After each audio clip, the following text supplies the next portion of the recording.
সংখ্যালঘুদের কবরস্থান ভেঙে সর্বশান্ত হলো এক হতদরিদ্র পরিবার। কবরস্থানের বাউন্ডারি ওয়াল ধসে পড়ল এক হতদরিদ্র পরিবারের বসতঘরে। পাশাপাশি এই হতদরিদ্র পরিবারটি রুজি রুটির একমাত্র সম্বল গবাদি পশুরও মর্মান্তিক মৃত্যু হয়। গোটা ঘটনাকে কেন্দ্র করে ব্যাপক প্রতিক্রিয়া বাইশঘরিয়া এলাকায়। ঘটনার বিবরণের প্রকাশে বাইশঘরিয়া এলাকার প্রবীর দাস কবরস্থানের বাউন্ডারি ওয়াল থেকে কমপক্ষে 8 থেকে 10 হাত দূরে ওনার বসতঘর নির্মাণ করেছিলেন এবং সেই বসতঘরের পাশেই গরুর ঘর ছিল। অভিযোগ, সোমবার দিনভর বৃষ্টির ফলে এদিন সন্ধ্যা আনুমানিক 6টা সাড়ে 6টা নাগাদ কবরস্থানের ওয়ালটি হুড়মুড়িয়ে প্রবীর দাস নামে ওই হতদরিদ্র ব্যক্তির বসতঘরে ভেঙে পড়ে। ফলে ওনার ঘরের ওয়াল যেমন ক্ষতিগ্রস্ত হয়, ঠিক এর পাশাপাশি বসতঘরের পাশে থাকা একটি গবাদি পশুর ঘটনাস্থলেই মৃত্যু হয়। প্রবীর দাস নামের ওই হতদরিদ্র ব্যক্তির অভিযোগ, অপরিকল্পিতভাবে এবং গুণগত মান বজায় না রেখে কবরস্থানের বাউন্ডারি ওয়াল তৈরি করার ফলে এই অনভিপ্রেত ঘটনা সংঘটিত হয়েছে। শেষ সংবাদ প্রেরণ পর্যন্ত তহসিলদার সহ স্থানীয় গ্রাম প্রধান ক্ষতিগ্রস্ত বাড়িটি পরিদর্শন করলেও শীর্ষ পদের কোনো আধিকারিক ওই হতদরিদ্র প্রবীর দাসের পাশে দাঁড়ায়নি। ক্ষতিগ্রস্ত ব্যক্তি সহ এলাকাবাসীর দাবি হচ্ছে, এ বিষয়ে প্রশাসন উপযুক্ত ক্ষতিপূরণের ব্যবস্থা গ্রহণ করুক। Bureau report, news UNI. সন্ধ্যা 6টা প্রায় এমন সময়, এই বড় বৃষ্টিটার সময় এইখানের কবর করার যে একটা ওয়াল আছে, ওয়ালটা ভাঙ্গিয়া পড়ছে পড়েছে। আমার একটা গরু মারা গেছে, আর একটা ঘর আছে, বড় ওয়াল ফিরা সেটা ঘর ফাইটটা পুরা ঘর ড্যামেজ হয়ে গেছে। এটা ঘরের ভিতরে দোকানের মতন কোনো সাহস পাওয়া যাচ্ছে, এমন অবস্থা হয়েছে। ওখানে কি করে আমার কোনো নিরুপায়, আমি ওখানে থাকি, কই থাকার জায়গা নাই, ওখানে খাবো এমন কোনো জায়গা নাই আমার। এই আর গরু একটা, এই গরুর উপরে আমরা নিব।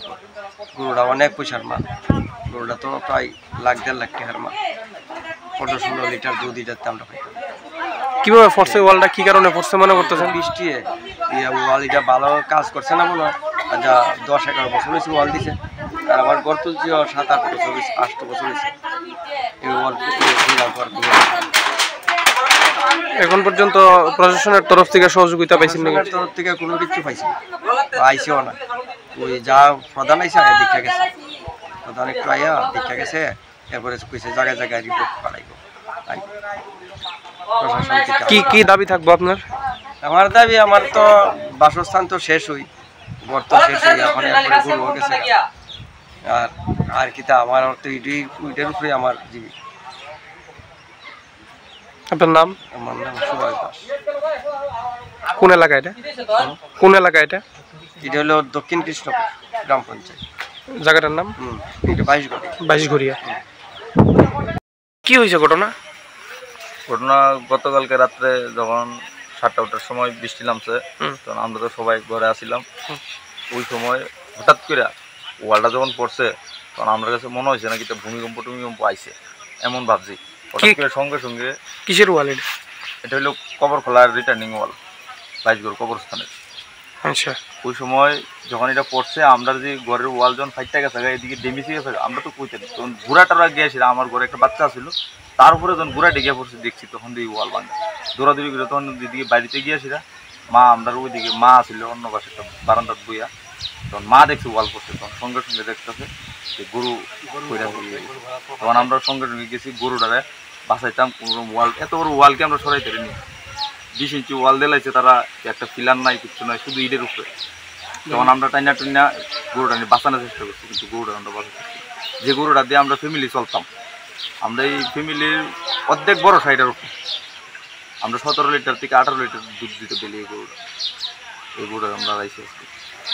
এই কবরস্থানটা কি এটা কি ব্যক্তিগত মালিকানাধীন নাকি?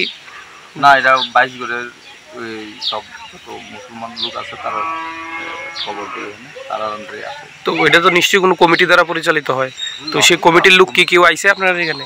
কমিটি আছে, তবে আমাদের এখানে ওখানে কমিটির মধ্যে তারা তো সমাজের সব লোকই তারা আছে। তবে আমাদের এখানে মুজিবুর রহমান একজন আছে, তাই নিয়ে আইসে। আর বাড়ির পাশে নিদান মিয়া একজন আছে, তাই নিয়ে আইসলো এখানে। আর এমনিতে তো অনেক মহিলা তারা প্রশাসন থেকে এখন পর্যন্ত কোনো সহযোগিতা কিছু কি পাইছেন বা কেউ আইছিল?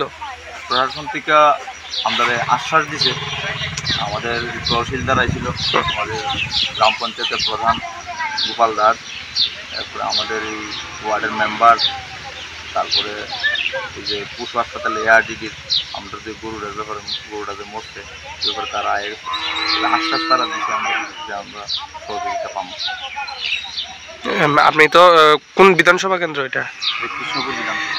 এ বিষয়ে কি আপনি যে ক্ষতিগ্রস্ত হয়েছেন এই ক্ষতি পূরণ বা কোনো সাহায্যের জন্য কি মন্ত্রীর দ্বারস্থ হইবেন? মন্ত্রীর রাত্রেবেলা আমি ফোন করছি, কারণ তাইনে এই কারণে ব্যস্ত ছিল, হয়তো ফোন রিসিভ করছে না, পরে তাইনে ফোন ব্যাক করছে।